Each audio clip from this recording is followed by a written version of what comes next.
A második világháború után az emberek ismét kezdték Palicsot felfedezni. Mivel akkor az akkori Jugoszlávia területén és azon belül is Szabadkának erős gyáripara volt, ezért üdülőközpontok épültek ki a tó partján, illetve akkor került megépítésre a kőszínház, vagy úgynevezett nyári színpad, ami a mai napig is egy üde színfoltja a Palicsra látogatóknak, illetve a palicsi rendezvények tekintetében. De az iparosodás az ugye, mint tudjuk, általában nem csak jót hoz, hanem rosszat is hoz magával, mert hogy annak idején a szennyvízhálózatot úgy oldották meg, hogy a szennyvizet a Palicsi tóba vezették.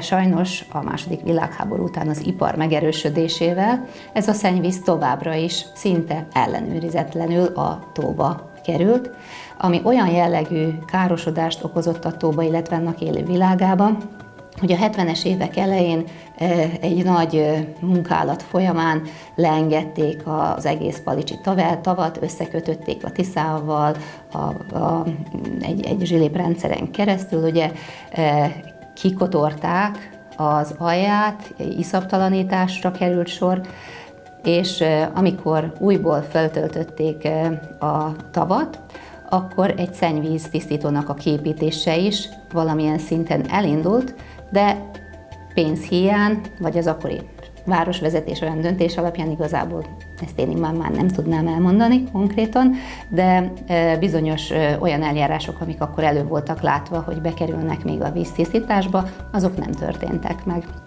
Így jutottunk el a mai napig, illetve a közelmúltig, amikor is nagyon-nagyon szennyezetté vált a Palicsi tó.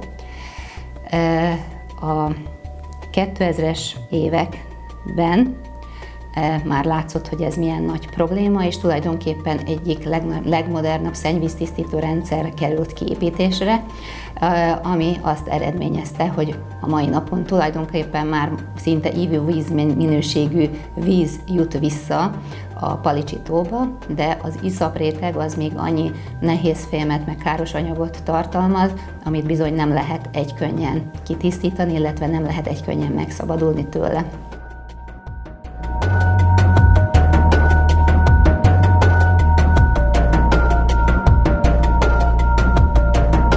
Mindig is voltak olyan partszakaszok, amelyeket fürdésre használtak, és igazából csak a nem megfelelő informáltság volt az, ami miatt csökkent a fürdőzők száma. Nyilván voltak periódusai a tónak, amikor valóban még a kémiai paraméterek miatt sem volt ajánlatos fürdeni, azonban ez az időszak már elmúlt tulajdonképpen, most csak gusztus kérdés, hogy valaki ebben a zöld lében szeretne fürdeni vagy nem. Ami fontos a fürdés szempontjából, az ugye a mikrobiológiai állapota a víznek, vannak-e fekáliás baktériumok, vagy egyéb betegséget, vagy valamilyen más negatív hatást kiváltó anyag van-e benne, de erről az Egészségvédelmi Intézet mindenféleképp ugye értesíteni a lakosságot, és mi is, mint a tavakkezelői, nyilván erről közölnénk hírt vagy adatokat.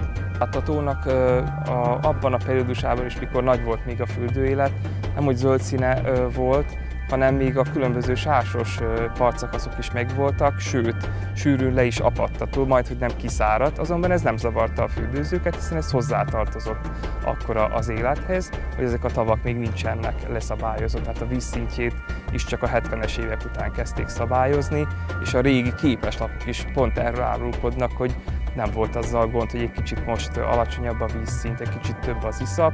Ugye itt homokstrandok is voltak, ugye erről szólt, hogy az iszapfürdőzés is itt volt, úgyhogy ez egy teljesen megszokott dolog volt. Volt úgy, hogy a Ludasi tavat például át lehetett sétálni keresztbe, tehát annyira leapadt a vízszintje, és ez egy nagyon jó dolog is, hogyha a természeti rendszereket nézzük, hiszen ilyenkor tud a rendszer regenerálódni, tehát ilyenkor az iszap kiszárad, a különböző mikroorganizmusok elvégzik a tisztítási feladatot, a madarak megeszik a fölösleges halat, ezek általában, ha invazívok voltak, nagyon jót tett a rendszernek, és aztán jött egy nedvesebb időszak, esősebb évek, és újra feltöltődött a tó, és tulajdonképpen már egy pozitívabb, tisztább állapotába indult újra az élet a tóban. A tavon már most is nagyon aktív sportélet van, az evezősök, illetve a vitorlások is évente több versenyt rendeznek, illetve hát a sporthorgászok is szeretettel horgásznak mind a két tó területén. Egy tradíció, 1920-ban alakult a Palicsi Klub, és 1920 óta harcolunk azon, hogy fent maradjunk. Évben, amikor én 13 éves voltam, akkor nem volt sok labdajáték. Nem is volt labdaháború után nagyon, és nagyon populáris volt az asztali tenisz. És a városban játszottuk az asztali teniszt, mindig ki kellett bérelni az asztalt, sokba került, és hallottuk, hogy az evezős klubban van asztali tenisz lehet játszani, és kijöttünk ide. És tényleg volt, játszottunk is egy kicsit, és akkor azt mondták, ha ma itt vagyunk, akkor próbáljunk evezni is. És így kezdődött.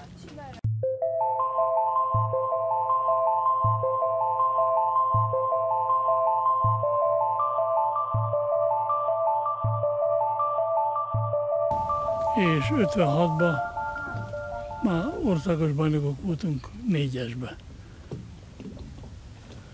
Nagyon jó ment ez a csónak, hogy mondjam, következő évben szintén, és bementünk a keretbe, a római olimpia 60 volt olimpia, de 3 évben az olimpia előtt szétesett a csapat. Úgyhogy mindenki saját magának evezett, úgyhogy az nem bírtunk ott semmit csinálni. Azt el kell, hogy ismerjük, hogy a siker csak akkor jön, hogyha sok fiatal van, és sokat dolgozunk velük. Csak akkor jön meg a siker.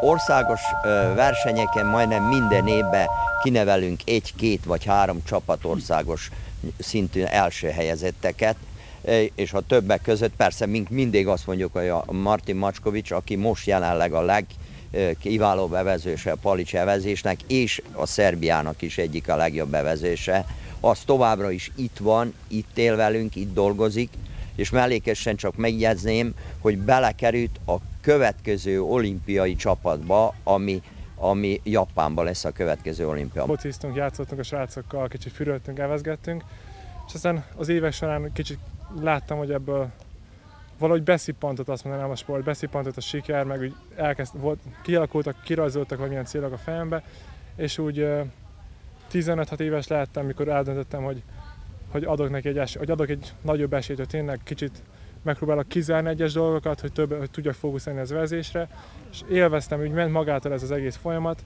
és ugye 17 éves voltam, amikor először kijutottam a világbajnokságra, de érdekes volt nekem, mindig úgy volt, hogy eleinte csak, hogy bárcsak kijutnék erre a Balkán bajnokságra, ugye a Balkán országokon, hogy az a cél, hogy az összejön, akkor nagyon minden szuper.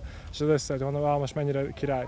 Nézzük, mi lesz a következő lépés. És így lassan Balkán bajnokság, Európa bajnokság, ifjúsági világbajnokság, és az ifjúsági világbajnokság, ott már harmadikak tudtunk lenni a szerb 8-assal, ami elég nagy siker volt, mivel ez volt az első szerb 8-as, akik érmet tudtak szerezni a világbajnokságon, és onnan akkor megláttam, hogy ebből lehet valami, és akkor még komolyabban vettem, és aztán egymást követték az eredmények, és a cél nem is tudom ezt rövid, vagy közép, vagy hosszú távú célnak mondanám, de cél mindenféleképpen az olimpia 2020-ban, oda tényleg nagyon meg szeretném nyomni, hogy oda kijussunk, és ott is valami relatív jó eredményt el szeretnénk érni. Ugye nem szeretném, most úgy vagyok vele, hogyha már nem maradtam ott Amerikába dolgozni, vagy nem maradtam ott valamit tovább tanulni, vagy valamit hazajöttem evezni, akkor úgy vagyok vele, akkor csináljuk rendesen, hogy nem akarok itt evezgetni, meg nem tudom, 15. lenni, csináljuk, vagy nem csináljuk, és úgy vagyok vele, hogy most tényleg mindent belerakunk majd, és ott egy relatív, az első 6-ban lenni, az már valamilyen siker lenne, és onnan majd meglátjuk, mi lesz azután. Mi palicsiak direkt büszkék vagyunk a Palicsi tóra, nem csak azért, hogy ilyen amilyen a vize, hanem azért, hogy ezt valamikor ott az 1900-as években az osztrák-magyar monarchia építette az egészet, és a mi feladatunk még az, hogy azt próbáljuk megőrizni, és próbáljuk továbbvinni a következő generációra.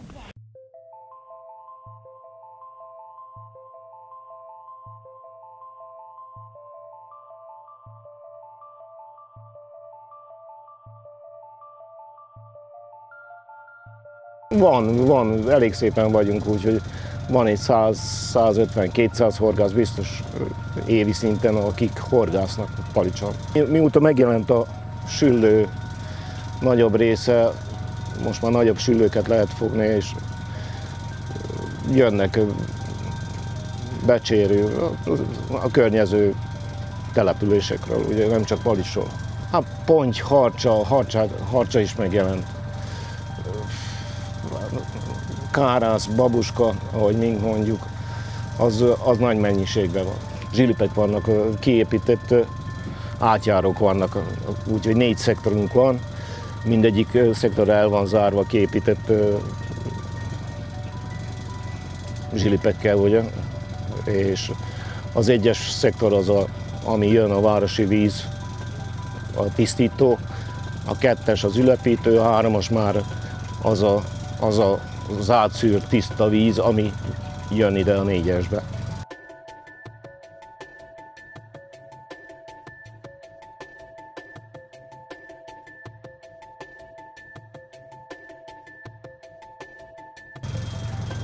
Mert semmilyen természetes vízbefolyásunk nincsen, csak amit a Jóisten ad, meg a városi vízrendszer, amit letisztítanak. Ugye. Egyedül most akarják megoldani majd a Tisza-Palics kanálist, vagyis az meg van oldva, ki van ásva már pár év óta, most fóliázzák, és majd eztán töltik a vízzel fel. Úgyhogy több mint valószínű, hogy az idén vagy jövőre már kapunk tiszta vizet a Palicsba is, a Tiszából. Vagyis friss vizet. Hát most tiszta-e, az egy kérdés. Tisza is. A gyárak, amik léteztek itt, a kenyérgyár, a húsgyár, nem volt kiépítve a kanalizáció, abszolút semmilyen módon. Egyszerűen minden szenny ide jött a Palicsba bele. A városi szenny, a gyárszenny, most építik ki Palicsnak is a szennyvíz elvezetését, úgyhogy a nádas az nagyon érdekes dolog, mert tehát ugye az ívásnál a bármelyik halfajta a nád közé bújik, mivel oda lebírja védetten tenni az ikráit, és nem bántsák a többi ragadozó halak, vagy akár nem férnek hozzá. És meg a nád elvileg szűri a vizet is, ugye természetes szűrőberendezés. Minél zöldebb, annál jobb.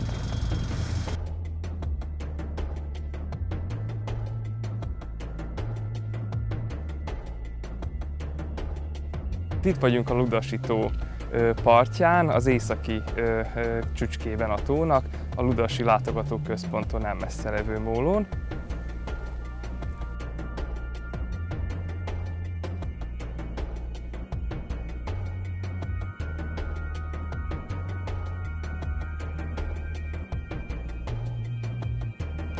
Hát ugye Palics és a Ludasi tó az, amit Szabadka környékén nagyon vizes élőhelynek tekinthető.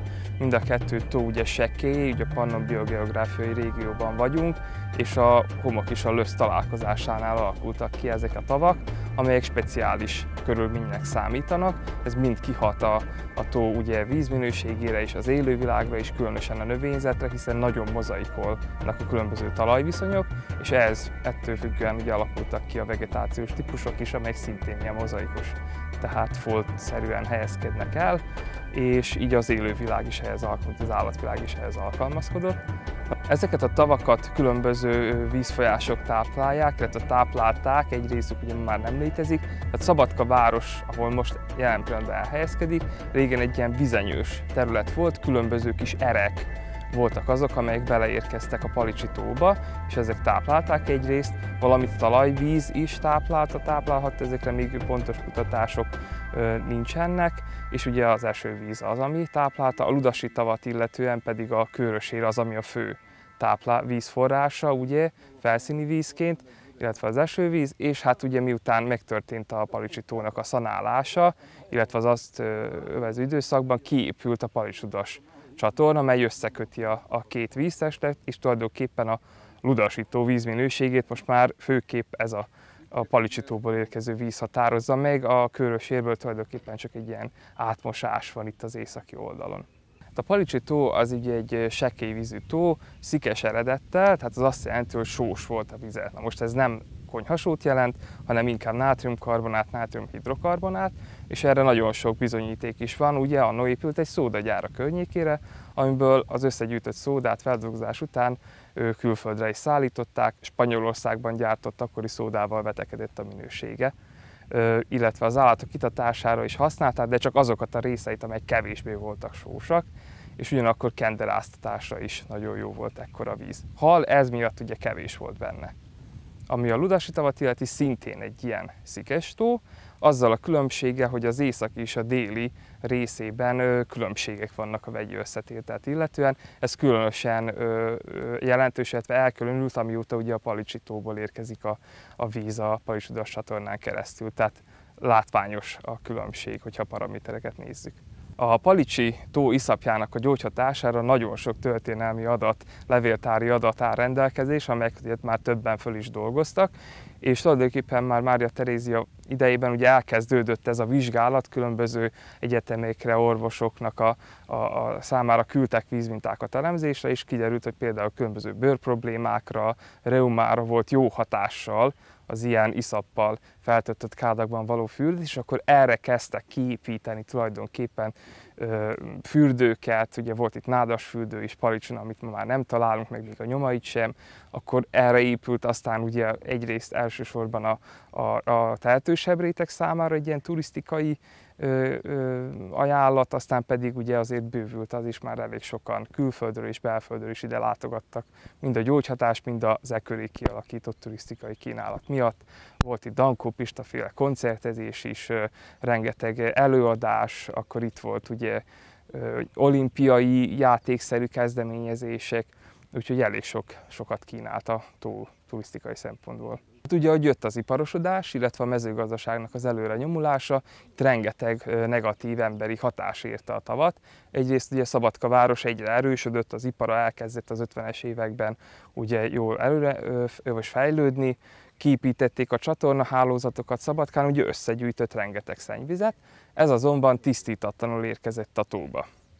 És akkor ez a kezdetben még ugye kevés volt, amit sikerült a tónádasainak feldolgoznia, azonban ez később már nagyon nagy terhet jelentett a tó számára. A nádasnak a nagy része, ami több mint 170 hektár tett ki, ezt is ugye történelmi adatokból, régi kataszteri térképekből tudjuk és vizsgáltuk. Ennek a nagy része eltűnt, amikor a tavat a 70-es években kitakarították, hiszen akkor volt a legnagyobb pusztító hatása ennek a szennyezésnek, tulajdonképpen az egész tó élővilága kipusztult, és itt az volt a megoldás, hogy ki kell iszapolni. A tavat totál leeresztették, és tényleg jöttek hatalmas kotrógépek, több mint 2 millió köbméter iszapot számoltak, hogy ennyi volt az, amit kotortak. Ennek egy részét eltávolították, egy részéből a ma megtalálható töltések épültek, illetve egy madársziget sor, amint később kiderült, hogy nagyon jó szolgálatot tett különböző védett madárfajok számára, mint fészkelőhely. Tehát a tó vízminőségének a romlása, ugye, amitán elindult ez a turisztikai fejlesztés, pont abban is rejlik, hogy lebetonozták a partját. Tehát tulajdonképpen egy nagyon fontos szervét, ugye szervétől amputáltuk a tavat. A parti sávok azok mindig is egy ilyen víztisztító jelleget biztosítanak a különböző vizes élőhelyeknek, tehát mind a nádasok, mind a sásosok, illetve a hínárnövényzet egy öntisztuló folyamatot végez, nem csak a növényzet, hanem az ott megélő különböző állatok, mikroorganizmusok, és hát ettől megszabadítottuk a tavat, illetve annak a nagy részét is, nagy részétől már eleve a tisztításkor, ugye a nádasoktól, amit mondtam. Most már csak olyan kb. 30-40 hektárnyi igazi nádas található a tó partján, az is nagyon vékony sávokban, és nem is folyamatos. Úgyhogy ez volt az egyik probléma, illetve a továbbiakban is ugye jelen volt az ipar fejlődése. Ugyan egy víztisztító kiépült a 70-es években, akkor ez volt Jugoszlávia területén a legjobb víztisztító volt, viszont fejleszteni nem igazán fejlesztették ebben a periódusban, egészen 2000-es évek elejéig, illetve 2009-ben volt egy nagyobb fejlesztés. A különböző városi legendák, főleg a radioaktív ugye, szennyezést illetően nem igazak. A nehézfém szennyezés az valóban jelen lehet, hiszen ez a vízhálózat átmegy tulajdonképpen Szabadkaváros szemétlerakó telepén is. Ez egy nyílt csatorna, úgyhogy itt a szennyvíztelepről is nagyon sok szennyezőanyag még bekerülhet a vízbe. A városi nagy szennyezők tulajdonképpen inkább savakkal, vagy pedig lugokkal tudták szennyezni a vizet, és itt is igazából a szennyvíztisztítónak a biológiai tisztító részlegét tudták tönkrevágni, hiszen itt baktériumokkal történik a víztisztítás, amelyek nagyon érzékenyek a pH változásaira, mind savas, mind bázikus irányban. Ugye nagyon oda kell figyelniük a víztisztítóban erre a rendszerre, úgyhogy ez okozott sűrűn problémát. Hát a Palicsitó víz tisztaságát illetően, ami legszembetűnőbb, ugye főleg egy átlagember számára, az a színe, ami zöldes, ugye néha akár kékes is lehet bizonyos részein. Ezt tulajdonképpen az algák okozzák, tehát nem is igazán egy kémiai szennyezésről van szó, hanem ez egy biológiai eredetű állapot. Ugye sok növényi tápanyag, nitrogén, foszfor vegyületekre gondolok itt elsősorban, azt okozza, hogy az algák nagyon könnyen tudnak szaporodni, és mivel nincs nagyon sok magasabb rendű növény, tehát hinarak, vagy sásosok és egyéb növényzeti típusok, ezért ők nagy számba tudnak megjelenni, és megjelennek itt bizony akár cianobaktériumok is, tehát a kék algafajok, melyek nagy mennyiségben elszaporodva akár méreganyag termelésére is képesek, azonban erre nagyon kevés példát tudnék felhozni, és a toxikus hatása is csak nagyon nagy mennyiségben tud érvényesülni, illetve akkor lenne káros valóban, de ilyen esetekre nem volt még példa, hogy valaki ettől betegedett volna meg, vagy esetleg akár halált is okozott volna. A tó megtisztítására, illetve további vízminőség javítására már konkrét tervek készültek. Szabadkaváros egy kb. 4 évvel ezelőtt kidolgozott egy akciótervet, amelyben pontosan leírták különböző intézetek és vállalatok munkatársainak közreműködésével, hogy mit is kell tenni ahhoz, hogy mind a Palicsitó, mind pedig a Ludasító vízminősége javuljon. Ebben szerepel a szennyvíztisztító további fejlesztése, a szennyvízcsatorna hálózat bővítése és összekötése, ugye például a Palicsnak, mint településnek a csatorna hálózatát össze kéne kötni a Szabadkaival, és akkor így jutna tisztításra ez a szennyvíz is. Védősáv kialakítása a tavak körül, tehát ez azt jelenti, hogy több funkciós ilyen zöld sávokat, mind erdős, mind gyepes, mind bokros sávokat kell létrehozni, és akkor ezek szűrnék meg igazából a mezőgazdaságból érkező szennyezésektől a talajvizeket, illetve megfognák a homokot, amit a szél szállít, és így csökkentenék akár a feltöltődés mértékét is. Illetve nagyon sok oktatásra is van még szükség, hiszen az átlagember nem érti ezeket a folyamatokat, ezeket a bonyolult magyarázatokat, és akkor tulajdonképpen így őket is be tudjuk vonni ebbe a projektumba. És ugye nyilván egy kis türelem, hiszen a vizek elég lassan reagálnak még a gyorsan jövő fejlesztésekre is. 70-es években történt iszaptalanítás alkalmával nem csak a mederfenék kikotrására került sor, hanem bizony a turisztikai rész közelébe lévő partszakasznak a kibetonozására is. Mint tudjuk, a tó az egy élő orgánum, tehát ő neki nem tesz jót az, hogyha szabályozva van a part mente.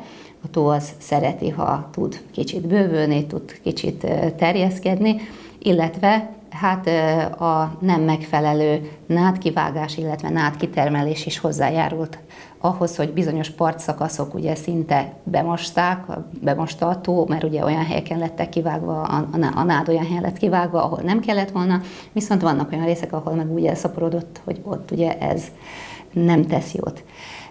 Viszont az élővilág az ennek köszönhetően, a madárvilág az viszont szereti ezeket a területeket, de nem is annyira a palicsi, mint inkább a ludasító kapcsán, ugyanis a palicsi meg a ludasító egy kanálissal össze van kötve, és hát a két tó így együtt lélegzik, illetve együtt pusztul, meg majd reméljük, hogy együtt fog jobb állapotba is kerülni. Van még egy úgynevezett biomanipulációs rész, itt pedig arra gondoltunk, hogy a halállomány változtatásával próbálunk meg elérni pozitív eredményeket.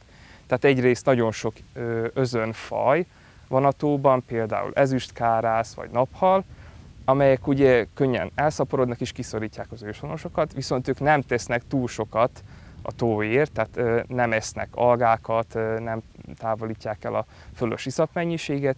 Na, őket csökkentenénk kihalászással, helyükbe ragadozókat telepítenénk be, illetve hogyha a nádasokat is tudjuk bővíteni, akkor itt megtelepednének már olyan például kis rákfajocskák is, amelyek eszik az algákat, illetve táplálékul szolgálnak más halfajoknak is. Ez a folyamat már elindult, illetve egyes területeken már megtörténtek a tisztítások, fásítások, illetve egyéb ültetések. Az optimista forgatókönyvet ezt sokan megkérdezték már, és ilyenkor egy szakember nagyon óvatosan kell, hogy fogalmazzon, hiszen nagyon sok mindentől függ. Ugye a természet az nem egy zárt rendszer, és nem úgy működik, mint mondjuk egy akvárium vagy egy halastó, ahol abszolút én irányítok. Itt közben jöhet meteor és időjárási változás, lehet, hogy elapadnak a pénzforrások, lehet, hogy egy módszer nem működik, viszont ha egy 5-10 évet mondunk, akkor az egy reális lehet, mondom, már vannak pozitív változások. Ez az 5-10 év múlva azért tehát összességében nézve a parttal együtt a vizek minőségét illetően is egy pozitívabb képet látunk majd. Mindenféleképp követni kell ugye papíron is a mért paramétereket is, tehát így nem csak ránézésre. Mi ugye terveztünk itt ilyen turista útvonalaktól kezdve mólóépítést is, úgyhogy több lehetősége lesz majd az embereknek meg is ismerkedni a tóval. Sokan például nem tudják, hogy Palicson nem csak a 4-es mederszakasz létezik, ott a 2-es, 3-as, ahol most is sűrűn átlátszó a víz, ott az a gyönyörű madárvilág, amit meg lehet figyelni, úgyhogy reméljük, hogy ez lesz majd az egész tóra, illetve a tavakra nézve a kép.